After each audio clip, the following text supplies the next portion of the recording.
much. So it's a pleasure to be here. Let me just see. Do I have a clicker here?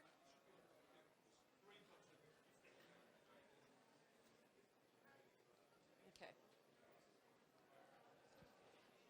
So I'm going to be talking now just the next 20 minutes about automation, AI, and its relation to health professionals. I'm from the Global Business School for Health at UCL. We're the first business school for health in the world. We offer lots of degree programs. We've got an MBA in health, an EMBA in health, and several masters. One of them is in digital health and entrepreneurship. They're great opportunities to learn. We also have short courses, executive education. And why do I think that's so important? Well, it gets to this topic that I'm going to talk to you today about, and that is the relationship between AI, automation, and health professionals, and how do we embed AI and automation into our health settings. So first of all, as we all know, there's lots of workforce challenges today and workforce shortages that go along with them. We find today that many health professionals, particularly our clinical staff, feel overworked, burn out.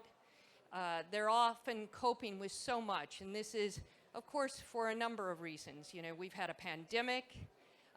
We have a health system that's lacked appropriate levels of investment over several years. But it's not just here in the UK. It's a global phenomenon. Healthcare professions are not as attractive as they were previously. The demands, both physically and mentally, on health professionals has never been higher. And so, and then we have to couple that with aging populations, non-communicable diseases, and people are living longer, but they're not necessarily living healthier. So all of this is conflated into thinking about how AI and automation can revolutionize the health profession. It's really interesting. Many years ago, there was a book published by a guy named Richard Baumol. It was called The Cost Disease. And it pretty much made the argument that the health sector and the education sector were immune to automation and this kind of technology. But in fact, actually, we saw with COVID that we're not immune to that, and that we can implement automation and AI in some very interesting and clever ways. So we're seeing this investment take off at an exponential rate. And you can see from this graph and also from the statistics just how much global AI and healthcare market is expanding. And it is really fast and furious. Just look from 2016, 2023, and then look at what it's projected to be by 2030. So this, of course, is the flavor of the day, and we need to think about how we then adapt our healthcare settings to make best use of this. So if we just think about the clinical setting, we see AI algorithms, and we particularly in diagnostics, the ability to analyze patient data, to do that at a real exponential rate, to make modifications. We've got AI now doing a better job in many areas than we could with our own human eye. And that's important to realize and take into consideration. So if we look there, and we just look at skin cancer detection and the greater accuracy, it's achieved 95 compared to an average of humans at 86.6. So there's lots to gain by thinking about how we can implement and embed more technology in healthcare. If we think about nursing, and nursing is a profession that everywhere I go in the world, I give a talk, I talk to people, nursing invariably comes up. There's an inadequate number of nurses across the world. And most of the time, it's not just about educating nurses. It's about the fact that nurses often retire much earlier, in their 50s, for several reasons. There's the numbers of nurses every single week that go out on sick leave because of anxiety, stress, depression, burnout. It's a tough job.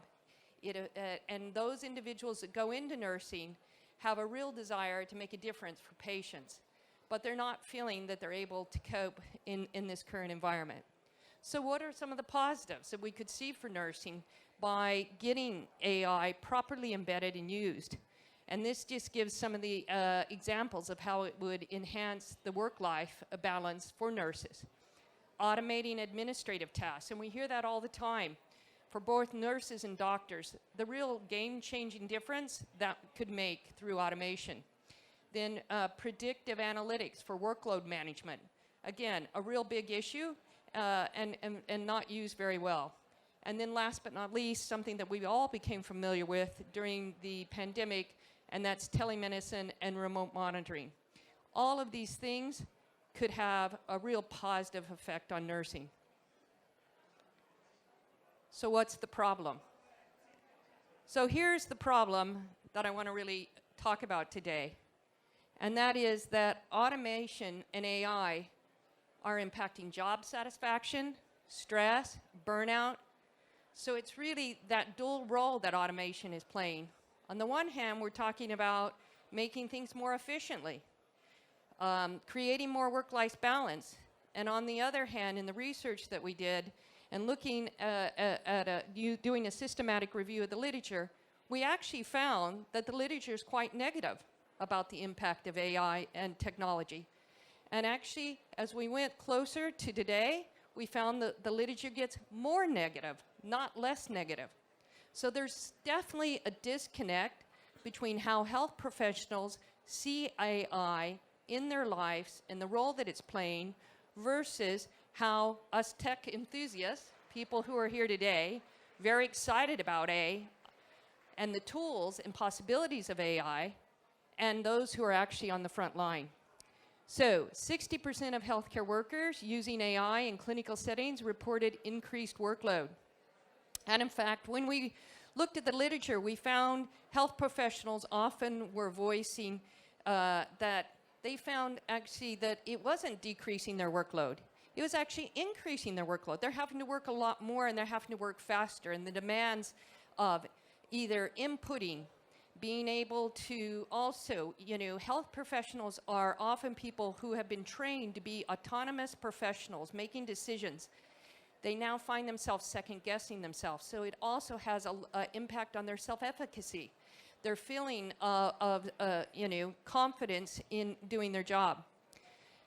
Another study found that 74% of healthcare professionals reported increased screen time due to implementation of AI. They found that this created all sorts of physical effects as well, and impact on their health. And then 40% of healthcare workers expressed concerns about job security. Now that was quite interesting to find. People who are at a consultant level or above, they tend to really be enthusiastic about AI because they don't feel that their job will be replaced. Anyone below that feels a lot of anxiety about AI, or some anxiety, because they do believe that their job or their job role could be changed. And we innately are not geared up to want change. So, thinking about how my job's changing, what am I going to have to learn, what am I going to have to do to stay in the game and keep my job? So this is AI's dual role. On the one hand, we see efficiency improvements, and that's in blue. And you can't see that number. That's 36.4% believe that it's creating those efficiencies. But then there's the trust issue, the 27.3, who worry about the reliability, the inability to understand the decision-making processes of the AI, and then 36.4% who saw job security concerns. So this is very important for us to recognize this as we think about how we want to embed. I sometimes hear startups and individuals complain that they find it really hard to get people in the health profession excited about their ideas. Well, part of that might be that it's not part of that bigger strategy. So these are really some of the key challenges also. It's that transparent decision-making processes that are vital for healthcare AI systems. And again, when we looked at the research indicates that 30% of healthcare professionals distrust AI systems due to an unclear decision logic. They don't understand what sits behind those decisions. And if any of you in this room, and I'm sure all of you in this room, use ChatGPT, what do you find? As you move from a broader question to a more specific question, AI starts to hallucinate. And it starts to create all sorts of assumptions. And, you know, if you try to play that game with a clinical kind of thinking, you could get very concerned if you think that's the same logic that's being used in the algorithms that are being used at work. So we need to be much clearer and be able to translate what's happening and explain that to health professionals to build their confidence in what we're doing. Clear responsibility frameworks are essential for accountability as well. So again, one of the studies showed that 40% of staff worry about legal and ethical ambiguities in AI-assisted technologies. I hear this all the time. Who's going to be responsible if the AI makes a mistake? We still don't have the regulatory frameworks, the kind of directions that we need, and we're still kind of moving around this.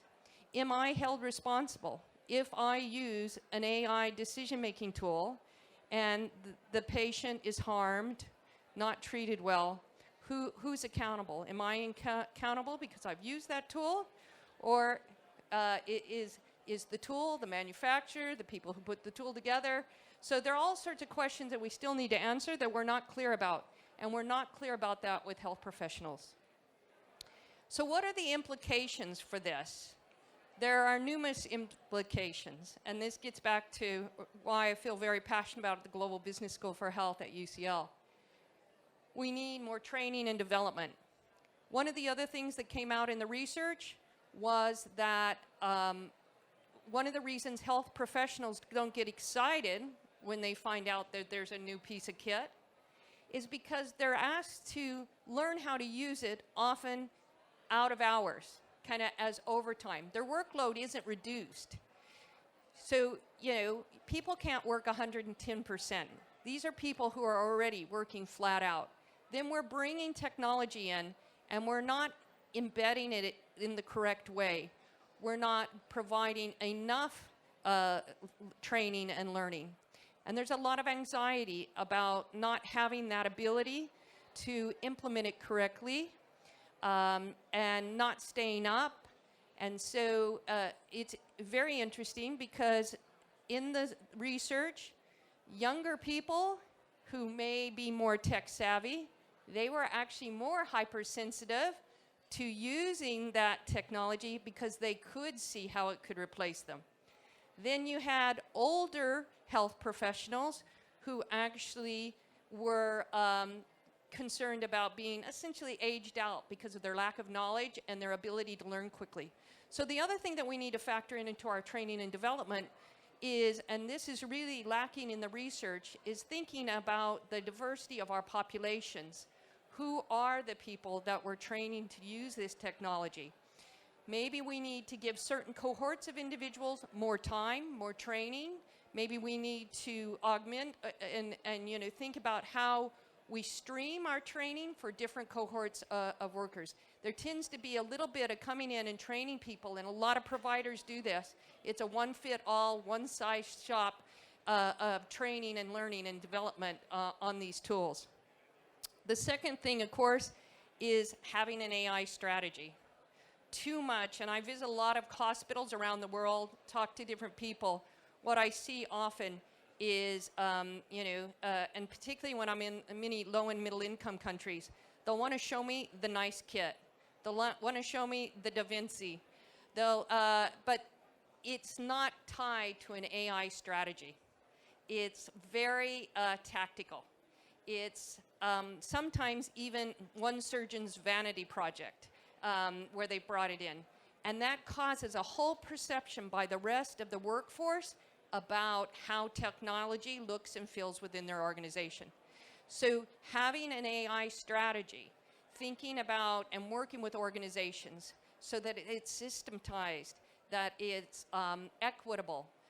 There's also many health professionals who worry about the uneven way in which technology is used in their very facilities, where people who can pay or who are, certain, surgeons or doctors are using it and others aren't. So how do we create AI strategies that are equitable for all the patients that are involved within our organization?